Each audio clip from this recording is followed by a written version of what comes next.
তোর বিয়ে তুই এখন আছিস কেন? লজ্জা লাগছে না? লজ্জা লাগবে কেন দাদু?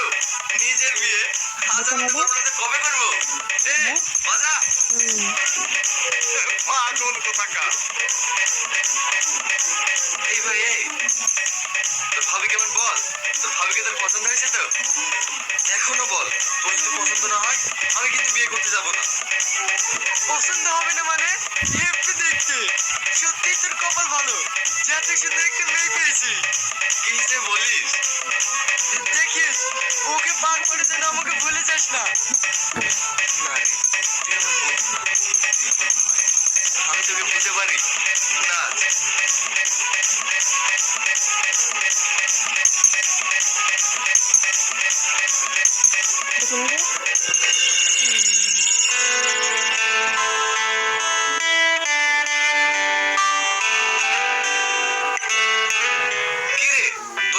কি করবি? দেখ দেখ শালার আবার তোর শেষে না।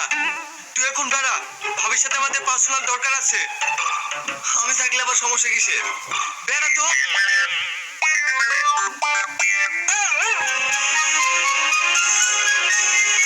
ভাবি আমি হচ্ছি তোমার ছোট দেওর, তোমার জন্য আমি গিফট এনেছি, এই নাও।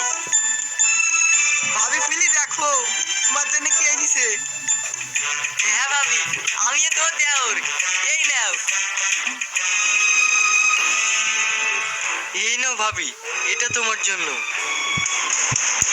চুপ করো, নিজের গার্লফ্রেন্ডকে তোমার ভাবি বলতে লজ্জা লাগছে না? ছি, তুমি যে আমার সঙ্গে এরকমটা করবে আমি কল্পনা করতে পারিনি।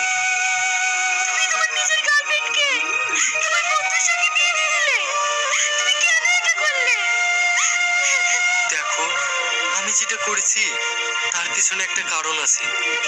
কি কারণ আছে? নিজের গার্লফ্রেন্ডকে ওদের সাথে বিয়ে দিয়ে তুমি কি লাভ পাবে? তার থেকে তুমি আমাকে বিয়ে করো না, সেটা বলে দিলে পারতে। দেখো আমি তোমাকে এই মুহূর্তে বিয়ে করতে পারতাম না, আর ওই দিক থেকে তোমার বাড়িতে অন্য জায়গায় বিয়ে দেওয়ার জন্য চাপ দিচ্ছিল। আর তুমি তো ভালো করে জানো আমি তোমাকে কতটা ভালোবাসি, তাই তোমার জন্য অন্য জায়গায় বিয়ে না হয় সেজন্য আমি আমার বন্ধুর সঙ্গে তোমার বিয়ে দিয়েছি। আর তাছাড়া তুমি তো সবসময় আমার চোখের সামনে থাকবে, কারণ আমি এখানেই থাকি।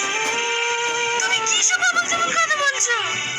এইসব কথা যদি তোমার বন্ধু জানতে পারে তাহলে কি ভাববে? ও কিচ্ছু ভাববে না, ও আমাকে অনেক বিশ্বাস করে, ও নিয়ে তোমাকে টেনশন করতে হবে না। তুমি আমাকে যাই বলো আমি তোমাকে কখনো ক্ষমা করবো না। ভাবি এটা তোমার জন্য। থাক ভাই, তোরা নতুন জীবনে পা দিয়েছিস, তোরা অনেক সুখী হ। আমি তোদের জন্য অনেক দোয়া করব।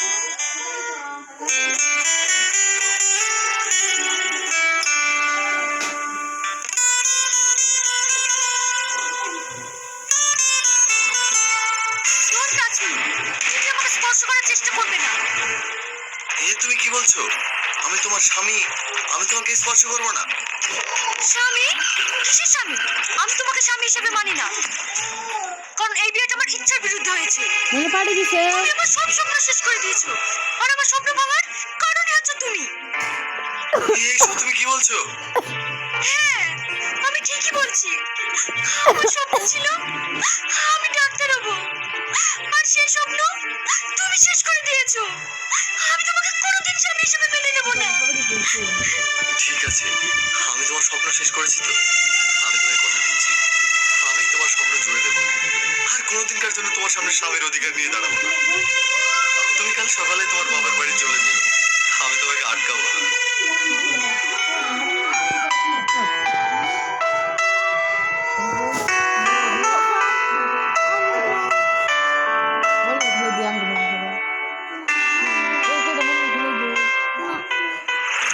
এই ভাই তোর ভাবি কেমন বল? তোর ভাবিকে তোর পছন্দ হয়েছে তো?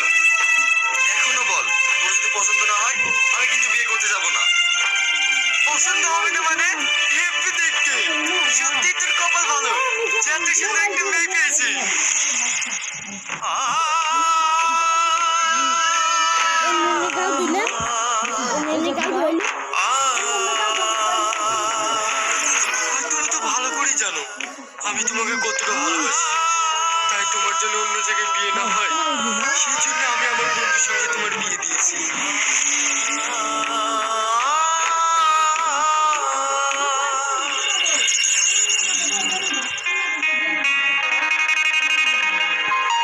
কি রে মা, তুই একা আসছিস যে? জামাই কই? ও আসবে না, ও একটু কাজে ব্যস্ত আছে, তাই আমি একাই চলে এসেছি। নতুন বিয়ে হয়েছে আর তুই জামাইকে রেখে একা চলে আসলি? ও আসলো না তো আমি কি করব? রেখে যাচ্ছিস কেন? যা ঘরে যা।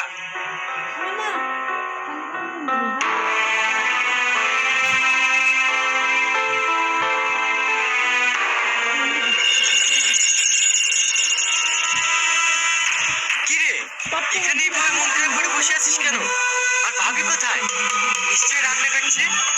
বল, তোর বাসর রাত কেমন কাটলো? তুই আমার সাথে এত বড় বিশ্বাসঘাতকতা কেন করলি বল? বিশ্বাসঘাতকতা? আমি কেন তোর সাথে বিশ্বাসঘাতকতা করতে যাব? তোর কি মাথা খারাপ হয়ে গেছে? আমি তোকে যে প্রশ্নটা করেছি তার উত্তর দে। তুই কি বলছিস? আমি তুই কিছুই বুঝতে পারছি না। বুঝতে পারছিস না? তুই না কে? কেন? তুই না তোর বউ আর আমার ভাবি। মিথ্যে কথা। তুই না তোর গার্লফ্রেন্ড। কেন আমার সাথে এটা করলি? তোকে আমি সবচাইতে বেশি বিশ্বাস করতাম আর তুই আমার সাথে বিশ্বাসঘাতকতা করলি। তোর যে ওর সঙ্গে প্রেম আছে তুই তো আমাকে কোনোদিন বলিসনি। তুই যদি আমাকে একবার বলতিস আমি তোর সঙ্গে ওর বিয়ে দিতাম। তুই কেন আমার জীবন নিয়ে সিনেমিনি খেললি? তুই কেন আমার জীবন নিয়ে সিনেমিনি খেললি? আমি তোর জীবন নিয়ে সিনেমিনি খেলিনি। আমি যাকে সব থেকে বেশি ভালোবাসতাম তাকে আমি তোর হাতে তুলে দিয়েছি। কেন জানিস? কারণ আমার ব্রেন ক্যান্সার হয়েছে। আমি কিছুদিনের মেহমান মাত্র, তাই আমি যাকে সব থেকে বেশি ভালোবাসি তাকে তোর হাতে তুলে দিয়েছি। কারণ আমার চোখে যদি সবচেয়ে কেউ ভালো ছেলে হয়ে থাকে সেটা তুই। তুই আমার মনের মানুষকে ভালো রাখতে পারবি। আমি তোর সাথে বিশ্বাসঘাতকতা করিনি রে। আমি তোর সাথে বিশ্বাসঘাতকতা করিনি। তুই আমাকে ভুল বুঝিস না। আমি তোকে অনেক ভালোবাসি। তুই বিশ্বাস কর, আমি ওকে আজ পর্যন্ত স্পর্শ করেও দেখিনি। তুই আমার জন্য প্লিজ ওকে কষ্ট দিস না। তোর ব্রেন ক্যান্সার হয়েছে মানে? হ্যাঁ। এই কথা তুই আমাকে কোনোদিন বলিসনি কেন? আমি বলিনি শুধু তুই কষ্ট পাবি